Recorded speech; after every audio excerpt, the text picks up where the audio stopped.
Yeah, thanks for the introduction. So hello everyone. Today the topic I'm talking about is a new method to facilitate membership inference attacks in deep learning models.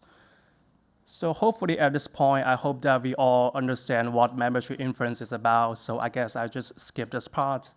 And also the example on why membership inference matters in terms of privacy in machine learning models. Right, so overall, membership inference has become a subject of considerable studies in recent years. And a common thread in many of them is that they consider the models to be trained without being manipulated. However, this may not always be true because ML models are also vulnerable to supply chain attacks. In particular, many of us may have seen that nowadays there are many public codebase available in platforms such as GitHub and Hugging Face. And these codebase are commonly designed by third-party developers, and they can be easily downloaded by users to train ML models on their own.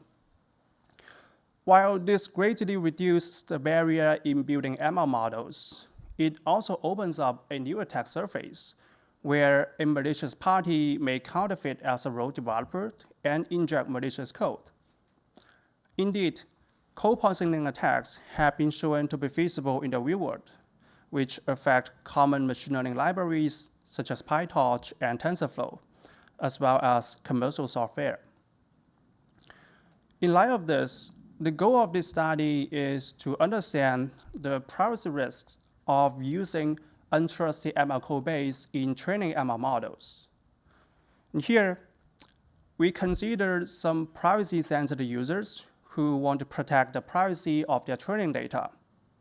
And therefore, once the third-party code is downloaded, users will train their model in an isolated environment that is inaccessible to any external parties. The only outcome of the training process is the ML model itself, to which the attacker has black box access. In such a restricted setting, we want to understand how we can increase the privacy leakage against the training data. And for this, recall that membership inference essentially wants to identify whether a data point was memorized by the model. And therefore, a common approach to increase privacy leakage is to manipulate the model and directly increase its memorization on the training data, thereby making this data easier to attack. This is the principle behind several state-of-the-art attacks, and they all work in increasing the privacy leakage. However, all of them still suffer from a poor trade-off between privacy and utility. For example, the figure below shows that as the attacker manipulates the models to have higher privacy leakage, the models also suffer from lower utility, which can be easily noticed by the users. And therefore, from an attack perspective, we must answer how we can overcome this undesirable trade-off. For this, we also identify that a common thread in prior solutions is that they all try to directly manipulate the model's output on the training data. In this work, we will introduce a new direction to construct membership inference attacks, which can inflict extremely high privacy leakage while still balancing the model's performance. To achieve this, our key idea is to follow a divide and conquer approach, which aims to steal prior information in an indirect manner. In particular, unlike prior attacks that directly target the model's memorization on the training data, we exploit the model's propensity to memorize some additional secret samples. We then show that the attacker can utilize these secret samples to encode the membership of the training data. A key benefit of this approach is that it can avoid interfering the model's learning, which is the key reason why the model can still maintain high utility even under attack. In the meantime, another major advantage is that Now, the attacker can strategically design these secret samples to enable accurate membership inference against the training data.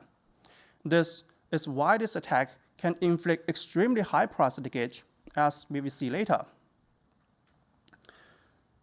So our first step here is to encode the membership of the training data via some secret samples.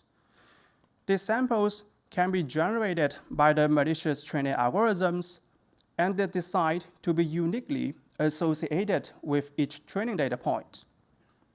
Both the training and secret samples will be used to optimize the model, and thus they share the same membership, meaning they are both members of that particular model. As a result, by inferring whether a specific secret sample was used for training, the attacker can indirectly know whether the corresponding training sample was used for training. And meanwhile, this indirect approach can also avoid jeopardizing the model's learning so that the model can still preserve very high utility. Now, the next question that comes is how we can make this indirect attack easy by the attacker. And for this, we explore the observation that ML models are very good at memorizing outlier data. For example, the random noisy data shown below do not contain any discernible features. So if they are present during training, the model can only memorize them. Based on this, by deliberately crafting these secret samples as some random noisy data, the attacker can easily know whether a specific secret sample was used for training. This can directly translate to high attack success against the training data themselves. Now, everything seems to be in place. But when we actually perform the training, we find that the attack success is still somewhat limited. To understand this, we find that this is because the normalization functions in the models commonly expect the data to come from a similar distribution. However, in our case, we have some ordinary training data and some additional secret samples. Mixing up these two sets of data together will result in a model using the wrong statistics for normalization. This can therefore lead to inferior performance. To overcome this, we follow a divide and conquer approach again, where our main idea is to use a secondary norm function to separately process the secret samples. As shown in the figure on the left, we use the original norm functions to process the training data, and an additional one is used to handle the secret samples. This indirect approach can effectively lead to high price leakage without compromising the model's performance. But exactly how high is the price leakage? Let's take a look at some of the results. We follow the common practice to use the attack true positive rate at a low false positive rate. And for this, we show that compared with the best prior attack, our attack can effectively compromise the privacy of all data, which effectively points to the worst case price leakage. In the meantime, we also show that these attacks can still enable the models to maintain normal performance on their main tasks, which makes the attack much harder to notice by the users. And finally, some privacy-sensitive users may also use existing privacy auditing tools to check if the models have been compromised with high price leakage. Unfortunately, all existing methods work by directly inspecting the model's output on the training data. Yet in our case, the target information are stolen by a set of secret samples. And therefore, from users' perspective, the privacy leakage of the compromised models are still indistinguishable from the uncorrupted ones. This shows that our attack can effectively disguise the high price leakage even under state-of-the-art privacy auditing methods. Okay, to recap, in this talk, I've shown how using untrusted ML code base can engender hidden price risks when building ML models. And to this end, I have introduced a new direction to construct stealthy privacy attacks, which can also cause the models to leak information about all their data while the models still appear to be normal. And furthermore, by causing the models to leak information in an unconventional way, we also show that existing privacy auditing methods can fail to reliably measure the privacy leakage of these compromised models. This therefore calls for future efforts to reconsider our current practice of privacy auditing in machine learning. And with this, I'll conclude my talk here today. Thank you very much for your attention.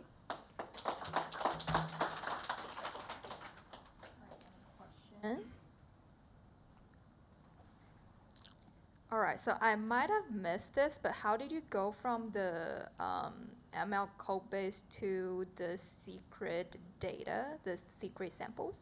Right, so on a high level, what we are trying to do here is to use this malicious training code to let the model memorize some additional data. And then we show that the memorization of this additional data can be used to encode information about the training data themselves. Okay, Yeah. thanks. I have a follow-up on Sure. that. So I know a lot of people, instead of using code from all one source, people kind of piece together different code from different sources. How would that affect the readout in this paper, or have you guys looked into that at all? I guess it also depends on how you bring together different pieces of code. So the key components that we are exploring here are two parts. The first is the loss computation functions, and the other one is the model structure. So as long as these two are used to train models, this attack could still work. But in some other cases, for example, if you say you build your own model structure, this attack can still work, but not as good as we have shown here. But I would say even in that scenario, the key conclusions that we derive from this paper will still hold. Yeah. Great, thank you so much. Yeah, thank you.